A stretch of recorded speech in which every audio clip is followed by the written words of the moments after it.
Welcome back to Conflicts of Interest. This is episode 484. I'm the host, Kyle Anzalone, today joined by co-host Connor Freeman. Connor, how you doing today? Doing well, Kyle. How are you? Doing very well, Connor. Happy to have you back on the show. And we have quite a bit to talk about on today's show as far as updates with the situation in Israel. I have a couple articles on the Russia situation that in the Ukraine war that we need to talk about as well. So everybody, share today's show. It's hosted at the Libertarian Institute on the blog at antiwar.com. You can find it at YouTube, Rumble, or Odyssey, and then it's up anywhere you could listen to audio podcasts. So Connor, let's get into it. The first article we have up today is from Dave DeCamp at antiwar.com. U.S. announces $200 million arms package for Ukraine. The U.S. on Wednesday announced a new $200 million arms package for Ukraine that includes HIMARS ammunition, artillery shells, anti-tank weapons, and other equipment. The package was announced as Secretary of Defense Lloyd Austin was in Brussels hosting a meeting of the Ukraine Defense Contact Group, a gathering that includes military leaders from about 50 countries. For the first time, Ukrainian President Zelensky attended the meeting. At the meeting, Austin said that the U.S. could continue fueling the proxy war in Ukraine while also sending more military aid to Israel, as it is expected to invade Gaza in response to the Hamas attack on southern Israel. We can do both, and we will do both, he said. Zelensky expressed concern about the situation in Israel and said Gaza diverting attention from Ukraine, saying, of course, everybody is afraid, and I think that also Russia is counting on it on diverting support. Wednesday's meeting marked the first time a Ukraine Defense Contact Group gathering was attended by General Charles Q. Brown, who recently replaced General Mark Milley as chairman of the Joint Chiefs of Staff, the highest-ranking military officer in the U.S. According to the Pentagon, the $200 million package for Ukraine uses funds made available by the Pentagon accounting error that overvalued previous arms shipments into the conflict, as the White House has been struggling to get Congress to authorize more Ukrainian spending. The Pentagon has said it has about $5 billion in Pentagon drawdown authority, which the U.S. uses to ship weapons to Ukraine straight from U.S. military stockpiles. And so, as I mentioned before, there's air defense missiles here and a whole bunch of other equipment, artillery rounds, HIMARS, electronic warfare equipment, TOW missiles, AT-4 anti-tank systems, small arms, and more than 60 million rounds of small arms ammunition, demolitions equipment for munitions for obstacle clearing, and then spare parts, training munitions, maintenance, and other equipment. So that is, another pretty good sized batch of aid, Connor. But when you look at how much Ukraine usually gets at these defense contact groups, from the U.S., it's usually significantly more. So maybe this reflects that they are really running out of weapons and aid to give Ukraine. Now, that's two stories here. I wrote one and Dave DeCamp wrote the other. I kind of think these two things are pretty linked. Zelensky asks Netanyahu to visit Israel in show of support. So Ukrainian President Zelensky sent a request to Tel Aviv to coordinate a trip to Israel in a show of support. The White House is trying to unify the wars in Israel and Ukraine by pushing a spending bill that includes aid for Kiev, Tel Aviv, Taipei, and funding for the border wall. On Wednesday, Axios spoke with Israeli and Ukrainian officials who confirmed that Zelensky requested Israeli Prime Minister Netanyahu's office work with Kiev to set up the trip. Hamas attacked Israel from the Gaza Strip on Saturday, leaving over, I think now the number is 1,200 dead, but I'm sure Connor will have the up-to-date latest. And then, of course, the bombing that resulted of of the Gaza Strip, and then I believe the number now is over 1,400 have been killed, but again, that is just being updated every hour. So next up here, Zelensky issues a series of statements voicing support for Tel Aviv and condemning Hamas for the war in Israel.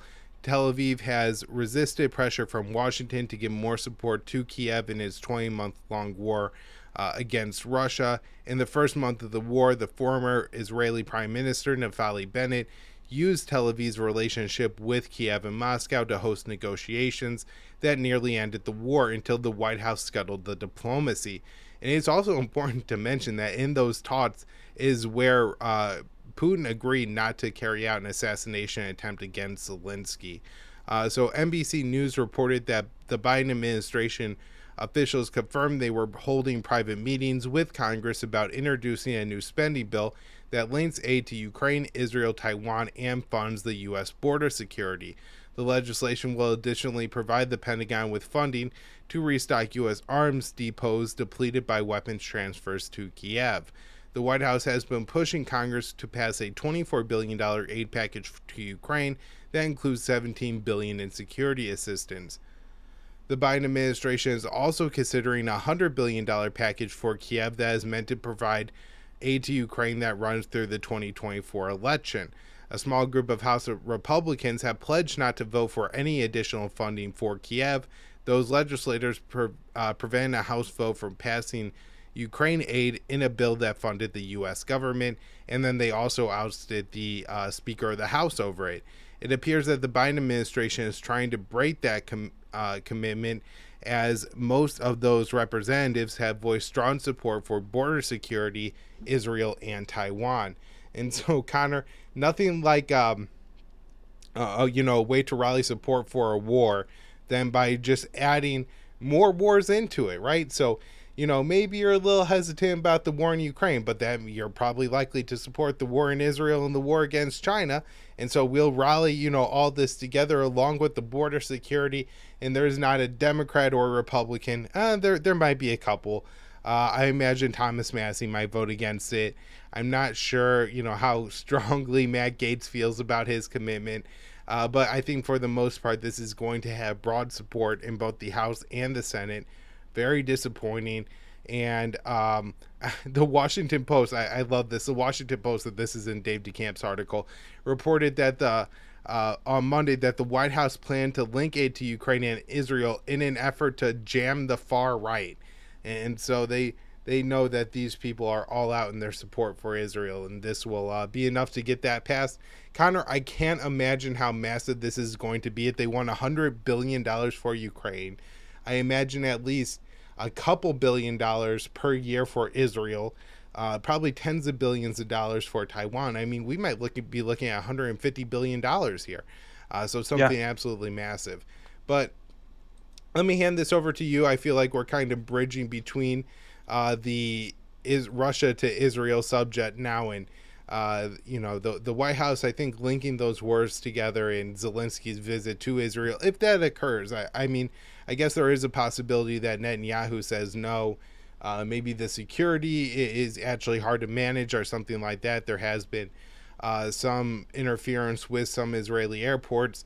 And then I guess, maybe Netanyahu wants to maintain some relationship with the Kremlin and not push Putin too far, just to have more allies on the UN Security Council. But anyways, Connor, I will hand this over to you to talk about all the latest happening in Israel.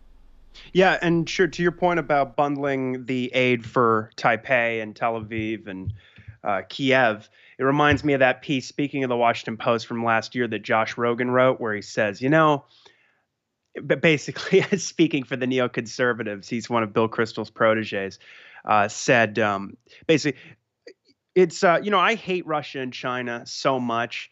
And I understand that, half of the country on the Democrat side hates Russia.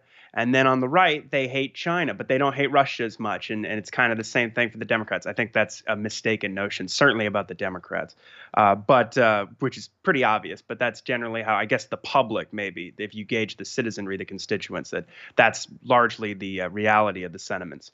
And so his point was, but thank God we have these responsible representatives and senators who hate them all the same, like I do.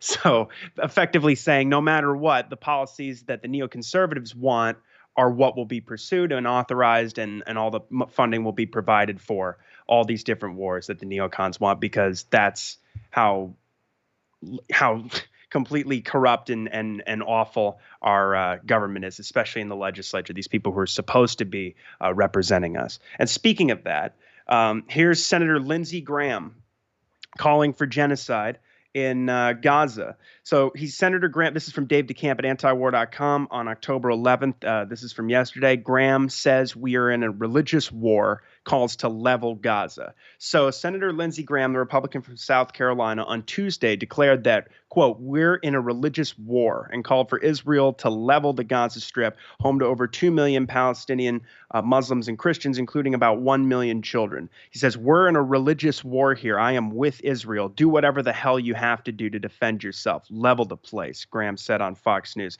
The hawkish senator then posted the clip of his call for the destruction of Gaza on X, formerly Twitter.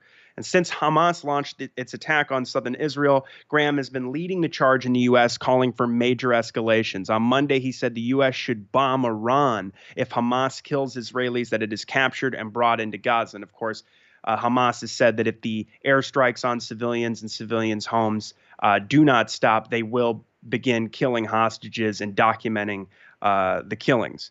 So Graham says, for every Israeli or American hostage executed by Hamas, we should take down an Iranian oil refinery, Graham said. The only way you're going to keep this war from escalating is to hold Iran accountable. So effectively that would start World War III, and certainly the whole axis of resistance, whether you're talking about Hezbollah, Hamas, the Houthis, the Shiite militias in Iran, in Iraq and Syria, Damascus, the Iranian Quds force, all these different forces, the whole of the Iranian military would be brought to bear on and would go to war with America, Israel, and their partners in the region. And it would just be an absolute catastrophe, but that's what Graham is calling for. And you'll notice that the press corps, even today, when the National Security Council spokesman John Kirby was answering questions from the press, they're constantly egging on this confrontation of Iran, and they're not satisfied, as we'll get into the next story. This basically U.S. intelligence coming out and saying here to the Times that there is no evidence of an Iranian connection, or at least they haven't found it yet, to these particular attacks that went on this weekend, this Hamas attack. And that is really bugging these reporters, these mainstream news reporters who are desperate for something that they can grab onto. And they want to know, what is Biden doing about the money that we gave Iran, because it's, money is fungible, and just completely distorting the reality of the deal that was made between the U.S. and Iran and brokered by Qatar. But we'll get into that. So Graham said that Iran was involved in the Hamas attack, even though the Israeli military itself says that there's no evidence to support that claim. Hamas and Iran have also denied any Iranian involvement in the operation. But he said, I am confident this was planned and funded by the Iranians. Hamas is a bunch of animals who deserve to be treated like animals. If I was Israel, I would go in on the ground. There is no truce to be had here. I would dismantle Hamas. And just speaking about the most recent death tolls and the numbers coming out of the region, the number of Palestinian dead has now surpassed the number of Israeli dead by a couple hundred. So currently, the latest numbers I'm looking at on the live feed at ABC News is that there's 1,417 dead in Gaza, and that's not counting. They've killed nearly 30. It's probably gone up just since we were talking, but nearly 30 people in the West Bank just since Saturday's attacks. And so another 6,268 have been injured in Gaza. And then you've got 1,200 people dead and 2,900 others that are injured in Israel. So those are the latest numbers. And now we'll move into this story about how U.S. intelligence says that there's no connection here between the Iranian leadership and the Hamas attack over the weekend. So this is from Dave DeCamp again from yesterday at antiwar.com. So the New York Times reported on Wednesday that U.S. intelligence shows Iranian leaders were surprised by the Hamas attack on southern Israel, and that no evidence has been found indicating Tehran helped plan the operation. The report reads, quote, these key Iranian officials did not know the attack was coming, according to the intelligence. The United States, Israel, and key regional allies have not found evidence that Iran directly helped plan the attack, according to U.S. officials and another official in the Middle East. The officials who spoke with the Times would not name which Iranian leaders they were talking about, but said that they are people who would typically be aware of operations involving Iran's Quds Force, a branch of Iran's Islamic Revolutionary Guard Corps that specializes in unconventional warfare, which includes working with foreign forces. And the report said that Morgan Muir, Deputy Director of National Intelligence, told Congress in a briefing on Tuesday that there was no direct link between Iran and the Hamas attack. He also said U.S. intelligence agencies have evidence contradicting assertions that Iran helped plan the attack. On Sunday, the Wall Street Journal published this report that claimed Iran helped plan the operation and gave Hamas the green light for the attack during a meeting in Beirut last week. But the Times report says that the U.S. and its allies, quote, track and monitor meetings between Quds Force leaders and their proxies and allies, including Hamas, and that officials say there is no evidence that those meetings were used to plan the attack in Israel. So after the Wall Street Journal report was published, the Israeli military said that it had, quote, no evidence or proof of Iranian involvement in the Hamas attack. Both U.S. and Israeli officials have left open the possibility, as Kyle, as you explained on the previous show, that Iran was linked to the operation, and that they have, but they have not discovered the evidence yet, is what they're saying. And so Dave says the fact that they're not blaming the attack on Iran signals that the U.S. and Israel don't want to escalate the situation into a wider war, at least while they're focusing on destroying Gaza. And but what we're seeing is that this is actually materializing, at least these accusations, in basically scuttling this deal that was made. I mean, the prisoner swap is a done deal, but it at least left open this narrow possibility that there could be increased diplomacy between the U.S. and Iran. Kyle, you wrote that piece about how the Qatari diplomats had indicated an interest in helping to mediate some sort of a peace deal between Russia and Ukraine, but they were also saying that specifically they felt that this deal that they had helped broker could presage a new sort of, well, let's say more future negotiations between the U.S. and Iran, including on the nuclear issue and other outstanding disagreements between the two countries. And so, especially lifting the maximum pressure sanctions, which Biden has only expanded this whole time. But this piece out in the Washington Post today says U.S. Qatar agreed to stop Iran from tapping $6 billion fund after Hamas attack. So the report says U.S. officials and the Qatari government have agreed to stop Iran from accessing a $6 billion account for humanitarian assistance in light of Hamas's attack on Israel. Deputy Treasury Secretary Wally Adeyemo, I'm probably pronouncing the name incorrectly, but it's Adeyemo, told House Democrats on Thursday. According to two people who spoke on the condition of anonymity to describe the private remarks, the decision not to permit access to the money comes just a few weeks after the U.S. and Iranian governments announced this deal to set up the humanitarian assistance as part of a prisoner swap aimed at easing hostilities in the region. U.S. officials had to approve each transaction under the agreement. The fund is financed by Iranian oil sales. These are Iranian proceeds from Iranian oil sales that were in South Korea that were frozen after Donald Trump illegally exited the JCPOA. And so President Biden has faced mounting bipartisan pressure on Capitol Hill to prevent funds from being used by Iran amid scrutiny of Tehran's links to Hamas. U.S. officials say Hamas has received weapons and training from Iran, but there's no evidence of Iran's direct role in the slaughter. So this official, the Deputy Treasury Secretary, told House Democrats that the money, quote, isn't going anywhere anytime soon.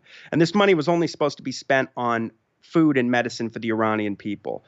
There was a sanctions waiver issued, and obviously it's very difficult, for humanitarian goods to get into any of these countries that the U.S. has blanketed in sanctions, because businesses and banks do not want to go through that minefield and step on something and get hit with a penalty from the Treasury Department. So this was a very important arrangement, but the politics here, the domestic politics, are making it untenable. So they're saying senators of both parties, including Senate Banking Committee Chairman Sherrod Brown, Democrat from Ohio, has called on the Biden administration to renege on the agreement. And so, asked about the push to freeze the aid, Iran's mission to the United Nations responded in a statement saying the senators in question and the U.S. government are all acutely aware that they cannot renege on this agreement. The money rightfully belongs to the people of Iran, earmarked for the government of the Islamic Republic of Iran to facilitate the acquisition of all essential and non-sanctioned requisites for the Iranians. Rescinding the aid would embolden hardline voices in Iran that have rejected working with the West. They actually interviewed Trita Parsi for this piece, the executive vice president of the Quincy Institute for Responsible Statecraft. And he said, he's just a fantastic Iran expert. And Parsi said that he speculates that this could shift opinion within the regime in favor of going nuclear and trying to build a bomb. Trita says if this step is taken, that status quo falls apart and it will have a very detrimental effect on the internal discussions in Iran within the regime, Parsi said. If there is no prospect of a deal within the U.S., it will likely tilt Iran toward building a bomb, and that would be an extremely dangerous situation. Iran's supreme leader, Ayatollah Ali Khamenei, has declared nuclear weapons forbidden by Islam and has vowed that Iran will never seek to build or acquire them. And of course, they've been verified by the International Atomic Energy Agency to not be seeking nuclear weapons for more than half a century. And we have, several reports from the CIA, from the director of the CIA, the Nuclear Posture Review, and the Pentagon's most recent National Defense Strategy document saying that that Iran is not seeking a bomb. They do not have any evidence of that, and they know that Iran does not have a bomb. So this is all, Israeli propaganda. But Trita is right. I mean, if they're backed into a corner, whether it's haram or not, U.S. policy could create a situation where there is a shift if they really do feel like they are threatened and they have nowhere else to move here, and there's no diplomatic path from this. This policy toward Iran is always headed towards brinksmanship, especially since Biden has been even worse on Iran than Donald Trump has been, and repeatedly given a green light to Israel to attack Iran and go ahead and start that war. Jake Sullivan has done the same thing. And that's one of the things that Trita has pointed out in the past that really does distinguish the Biden administration's policies on Iran versus even Donald Trump or George W. Bush, is that or Barack Obama certainly, by saying that go ahead, attack them, we support you 100%. And of course, never always tacitly endorsing the drone strikes in Iran that Israel carries out and the assassinations and the sabotage attacks, of which there have been plenty during Joe Biden's administration. Now, just as a note here, there's a piece in the Reuters Wire that says Iran's funds in Qatar are fully accessible. And this was from Noor News. So they reran it, or they did their own write-up. So Iran's Noor News said on Thursday that Tehran had full access to its funds that were transferred to Qatari banks last month under a prisoner swap deal with the U.S., despite some reports that Washington and Doha have agreed to stop Iran from tapping the $6 billion. So the news website affiliated with Iran's top security body said, quote, there has been no change in Iran's access to its foreign funds in Qatari banks, and the existing agreement remains in effect. So we'll keep an eye on that story and see what the next developments are. Okay, so Blinken went to Israel, and this piece is in the Cradle. It came out today by their news team, and Blinken, I mean, this is just disgraceful. I mean, he is greenlighting a complete genocidal attack and war against the Gazans, and comparing them to ISIS and not saying a single word about Palestinian civilians and Palestinian casualties. So they write here that U.S. Secretary of State Antony Blinken landed in Tel Aviv on October 12th for an emotional meeting with Israeli Prime Minister Benjamin Netanyahu, just as Tel Aviv is wiping out the Gaza Strip civilian population. With tears and hesitant words, Netanyahu held a press conference with Blinken and continued to spread fake news against the Palestinians. Netanyahu declared Hamas has shown itself to be an enemy of civilization, the massacring of young people at an outdoor music festival, the butchering of entire families, the murders of parents in front of their children and the murder of children in front of their parents, the burning of people alive, the beheadings, the kidnappings of a young boy, not only kidnapped, molested, hurt, attacked, the premier breathlessly expounded. These statements, the Cradle, they write here, proven false on many accounts, were repeated by President Joe Biden on Wednesday and later debunked by the White House. I'll get to that in a moment about the baby beheadings story. So Netanyahu also repeated claims equating Hamas to U.S.-aligned extremist group ISIS. Hamas is ISIS, and just as ISIS was crushed, so too should Hamas be crushed. And they're directly referring to, the carpet bombing of towns like Mosul and Raqqa, where thousands of civilians were killed. And so that's essentially the morality of that is what's being greenlighted, to say that they're all, collective punishment. Who cares about the million children living in Gaza? They're all Hamas, and even if we kill, if we pile corpses to the sky, we can always just say they were human shields, and it's not our fault that we blew up schools and hospitals and mosques and apartment buildings. So he says Hamas should be treated exactly the way ISIS was treated. Blinken agreed with the statement, saying the landmark Operation Al-Aqsa Flood reminded him of, quote, the worst of ISIS. And what's funny, too, is Blinken, it's not funny, it's disgusting, but just to show how full of crap these guys are, Netanyahu and Blinken backed the jihadist forces in Syria that ISIS, the creation of the Islamic State, building their caliphate in eastern Syria and western Iraq is a direct result of U.S. and Israeli, as well as with their other partners, support for these jihadist forces throughout that whole proxy war. And so, which killed hundreds of thousands of people again. So in a litany of brutality and humanity, Blinken said, while also noting the inspiration he felt seeing the bravery of Israelis. Blinken stated during his speech that Israel may be strong enough to defend itself on its own, but as long as the U.S. exists, you will never have to.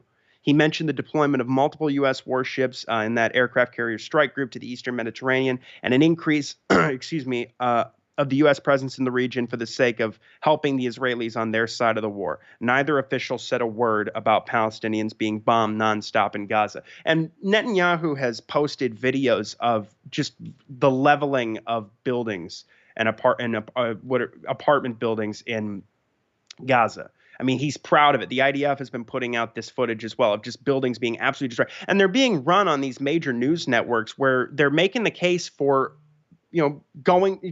continuing these policies, stepping it up, and the ground invasion and punishing the Gazans and making sure that they pay a price. The rhetoric is just incredible, and they're calling people animals and saying that they're going to, cutting off, of course, the fuel, the electricity, the water, the food, and just saying that they're going to kill these people. It's just an absolute barbaric war that they've launched now on the besieged Gaza Strip, and it's absolutely disgusting that Blinken didn't say a damn thing about it. So, all right. So this next piece is about the White House being forced to rectify Biden's fake claim of, he saw the beheaded babies. He saw the footage.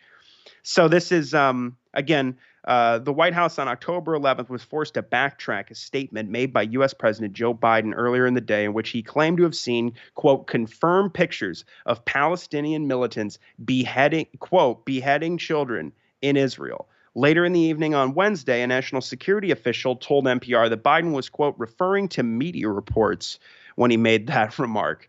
At the same time, CNN cited a White House official saying that neither Biden nor the administration has seen the images.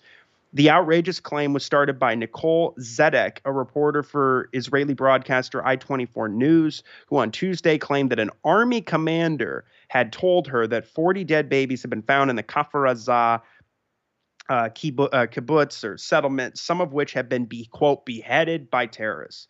Zedek then contradicted her claims on social media, saying, soldiers told me they believe 40 babies/children were killed.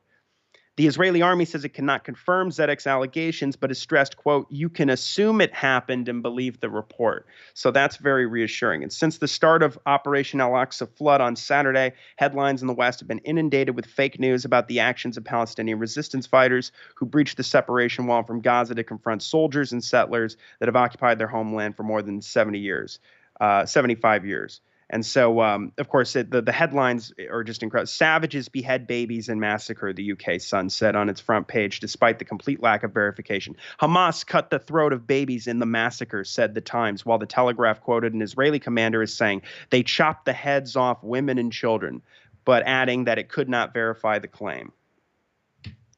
All right. Now, this next story, again, is from the Cradle. This is talking about, before we move on, they also point out here that another inflammatory headline that proved to be false is the widely shared claim that Israeli Shani Luke was, quote, raped next to the bodies of her murdered friends before being killed by Hamas. However, days later, Luke's mother confirmed that she has received new evidence that her daughter is alive but has a severe head injury and was in critical condition at a hospital inside the Gaza Strip. Luke was taken as a prisoner of war by Palestinian fighters who stormed a music festival near the Gaza separation wall, billed as a celebration of friends, love, and peace. Okay, so the settlers and the IDF, it sounds like they see it as having carte blanche more than usual. It's open season on Palestinians in the West Bank. As I said, I believe the death toll in the West Bank is up to 29 now, but this story is making the rounds in the press. This article is from the Cradle. Palestinian mourners killed by Israeli settlers during West Bank funeral. So at least 2 Palestinian mourners were killed, and one was left critically wounded on October 12th by rampaging Israeli settlers who opened fire on a funeral procession, according to the Palestinian Health Ministry. The victims were identified as Ibrahim Wadi and his son Ahmad. Eyewitnesses said the father and son were murdered by an armed settler militia during the funeral of 4 Palestinians who were killed by settlers and Israeli soldiers in the village of Kusra near the northern city of Nablus on Wednesday. The settlers also opened fire on the ambulance that was sent to pick up the bodies. Earlier, they attacked the homes of Palestinian citizens in the village of Al-Sawa, south of Nablus. Israeli settlers' attacks have significantly flared in the occupied West Bank since the launch of Operation Al-Aqsa Flood by the resistance in Gaza on Saturday.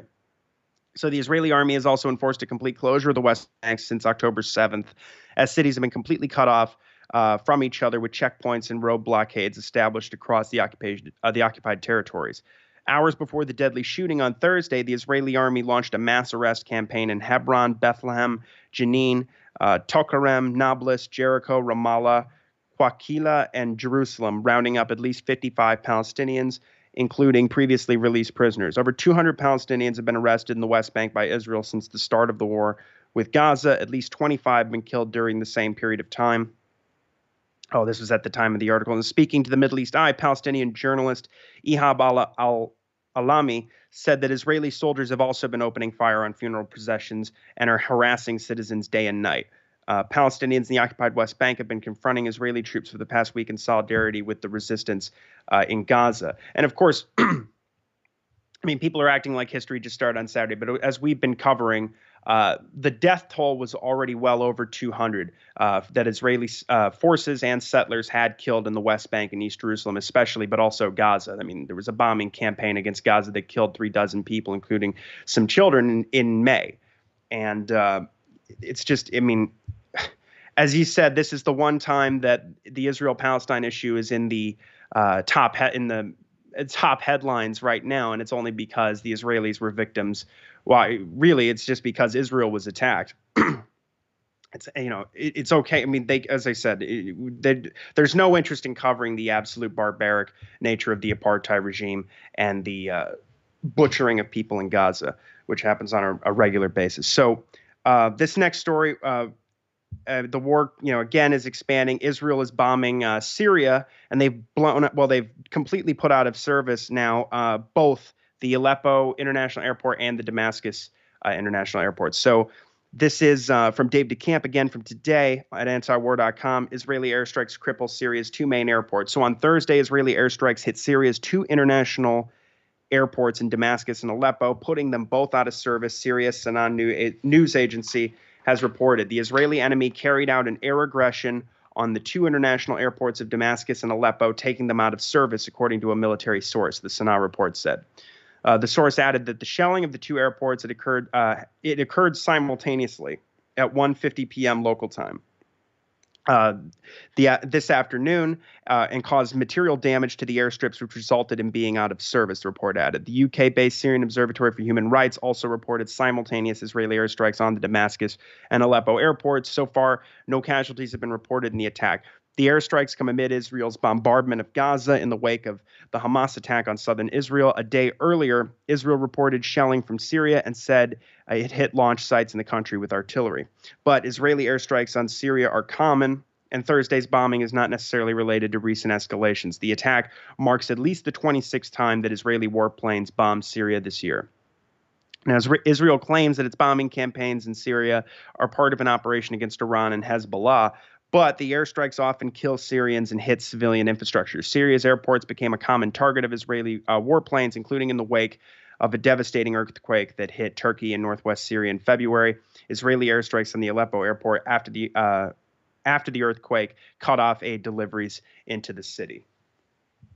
All right, so this next story is about Turkey bombing Syria and killing dozens of Kurds in US-occupied Syria. So I wrote this for the Libertarian Institute on October 9th. So this is So Ankara, Washington's NATO ally, continued launching airstrikes in northeast Syria on Monday against U.S.-backed Kurdish militias. According to the UK-based Syrian Observatory for Human Rights, at least 20 people were killed, and I believe over 50 were wounded. Now, Turkey's latest air campaign against the armed Kurdish groups in U.S.-occupied Syria, as well as northern Iraq, began on Thursday.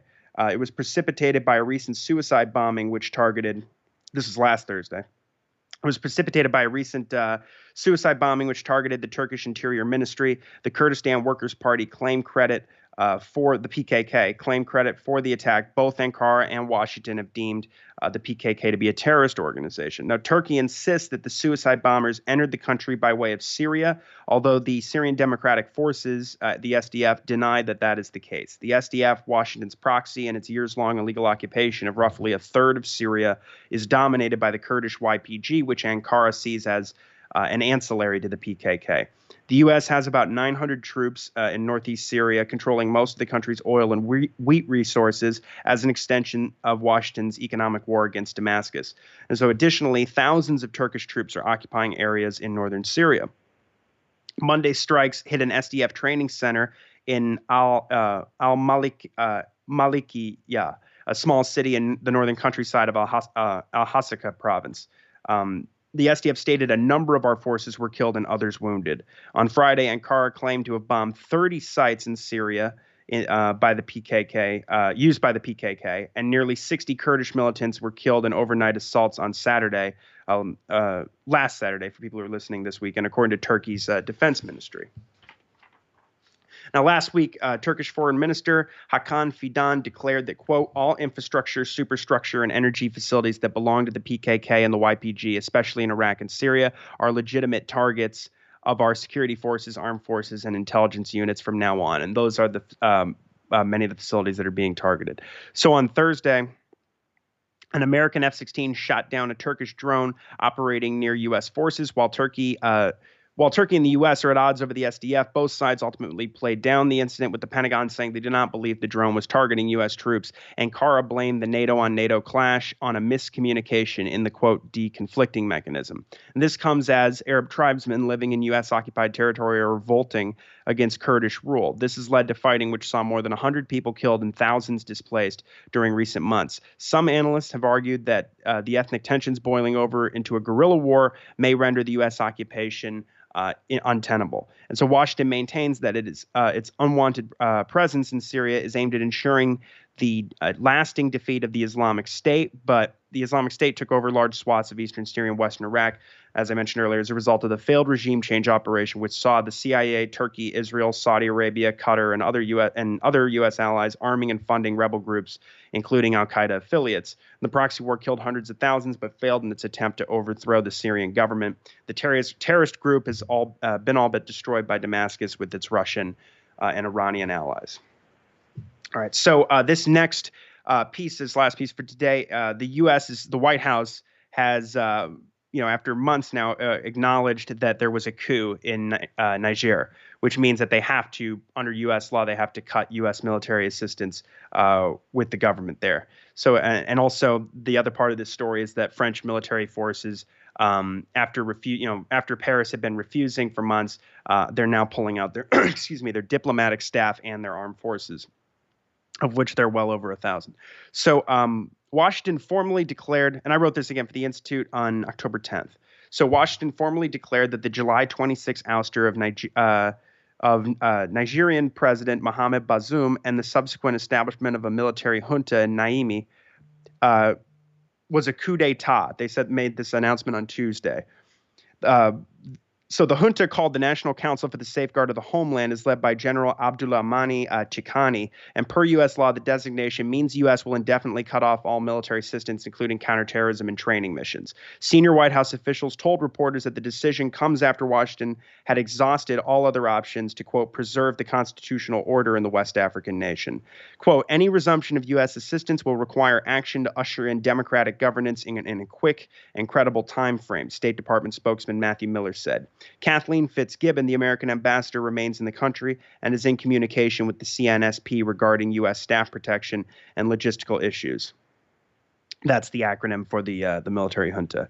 So the U.S. suspended all drone flights in the immediate aftermath of the coup, but resumed intelligence, surveillance, and reconnaissance flight operations last month. This was done in order to maintain force protection while some troops and assets were being relocated from Air Base 101 in Niamey. Their destination was 570 miles to the northeast in Agaz Agadez city's Air Base 201. Now, the U.S. will continue flying drones out of Air Base 201 for intelligence purposes, ostensibly to protect the over 1,000 American troops still deployed in Niger. A senior U.S. official told the Wall Street Journal that the Joe Biden administration has not yet decided whether it will move the base elsewhere in another country or simply close it. Investigative journalist Nick Turse, who specializes in covering U.S. military operations across the African continent, described Air Base 201 as, quote, the linchpin of the U.S. military's archipelago of bases in North and West Africa and a key part of America's wide-ranging intelligence, surveillance, and security efforts in the region. The Defense Department explained that it will determine future troop levels based on conditions in the country as well as the scope of the terrorist threat in the Sahel. White House officials explained that the troops will remain to monitor threats more broadly in the region. Washington has spent $500 million on beefing up Niger's military during the past decade, providing training and equipment like armored personnel carriers and surveillance planes. And so additionally, on Tuesday, French military forces in Niger began their withdrawal. After the coup, tens of thousands of Nigerians were protesting outside of a French military base in the capital city, ordering these troops to leave their country. Now, Paris, Niger's former colonial ruler, expects to have completely pulled its forces, roughly 1,500 troops, out of Niger by the end of the year. The first troops have left, a spokesman for the French chief of staff told AFP. The junta has been demanding a French diplomatic and military withdrawal, which last month President Emmanuel Macron conceded would take place. Paris had previously refused to leave the country and supported threats made by the Economic Community of West African States to militarily intervene and reinstall Bazoum, whom is currently living under house arrest. The French troops based in Kuala Lumpur have left their base today. These are the operations for the departure of the first ground convoy in the direction of Chad, escorted by our defense and security forces. And this is a statement that was on television made by authorities in Niamey. And the prospect of war, I just add here, to reinstall Bazoum has become a riskier proposition in September because last month Niger, Mali, and Burkina Faso signed a charter establishing a mutual defense pact dubbed the Alliance of Sahel States. So it would be a much larger war than just going in with ECOWAS and maybe some backed by some French forces to go in and carry out a counter coup and put Bazoum back in power. But so it'll be interesting to see if they do move the base. Of course, AFRICOM is not going to give up the huge boon for themselves and their own bureaucracies, and also for the weapons contractors who are just, obviously the result of all the jihadist terrorists running around Africa is largely a result of U.S. intervention in Libya and elsewhere in the region, especially since the Obama era. And so it's a problem that keeps on giving, basically. It's the gift that keeps on giving. Is the longer we stay there and our occupied forces train these militaries up to go and kill people and kill civilians, the more terrorists are created, and then you can justify it in perpetuity. The permanent, spending on weapons and training and having all these bases peppered throughout the region. And so, unfortunately, that it looks like, regardless of if they move it, the status quo will remain. All right, Connor, thank you so much for the updates on all those articles, and we will be back with more shows next week. Connor? Absolutely. Thank you, Kyle. Thank you, everybody.